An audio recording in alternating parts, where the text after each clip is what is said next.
Black बॉक्ससुद्धा हस्तगत केला. त्या गोष्टीचे सगळं सत्य बाहेर येईलच आहे. पण मला असं वाटतं की वेळ नाही राजकारण करण्याची. काहीतरी संवेदना आपल्याला हव्यात की नाही की आपण कुणाचंही उठायचं राजकारण करायचं कुठल्याही विषयाचं. तर हा विषय राजकारण करण्याचा नक्की नाही. आपल्यासोबत मुरलीधर मोळ आहेत. तुम्ही स्वतः केंद्रीय उड्डाण राज्यमंत्री आहात आणि आज अजित पवारांच्या अपघातावरती प्रश्न उपस्थित केले गेले. तुम्ही काय सांगाल संजय राऊत आणि अमोल मिटकरी? नाही, मला असं वाटतं की राजकारण करायची वेळ नाही आहे. सगळ्या महाराष्ट्रामध्ये प्रत्येक महाराष्ट्रातल्या माणसाच्या मनात आज एक वेदना आहेत, एक दुःख आहे की दादा आज आपल्यात नाहीत. आज या संदर्भात झालेल्या अपघातात जो काही दुर्दैवी घटना घडली आहे त्याची तात्काळ चौकशी करण्याचे निर्देश किंवा मागणी माननीय मुख्यमंत्री देवेंद्रजींनी केलीच आहे.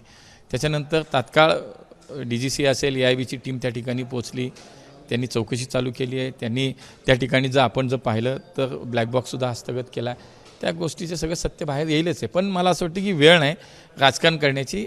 काहीतरी संवेदना आपल्याला हव्यात की नाही की आपण कुणाचंही उठायचं राजकारण करायचं कुठल्याही विषयाचं. तर हा विषय राजकारण करण्याचा नक्की नाही. पहिल्यांदा ममता बॅनर्जी बोलल्या आता ते बॉडीज किती सापडल्या, किती माणसं होती, यावर संजय राऊत म्हणतात ते तर सगळं स्पष्ट आहे. त्याला उत्तरच पवार साहेबांनी दिलं.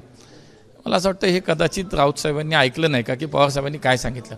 पण ठीक आहे, त्यांना नेहमी सवयच आहे की 12 महिने 24 तास फक्त राजकारण करायचं आहे, वाईट बोलायचं. पण मला असं वाटतं ही वेळ आहे, ही वेळ चुकीची आहे. हे महाराष्ट्रातली जनता पाहते आहे. धन्यवाद. आपल्यासोबत होते मुरलीधर मोहोळ, ज्यांनी म्हटलंय की ही वेळ राजकारण करण्याची नाही, वेळ चुकीची आहे. महाराष्ट्रातील जनता हे पाहते. व्हिडिओ जर्नलिस्ट वेद पांडेसह सोमेश कोलगे, ABP माझा, नवी दिल्ली. ABP माझा, उघडा डोळे बघा नीट.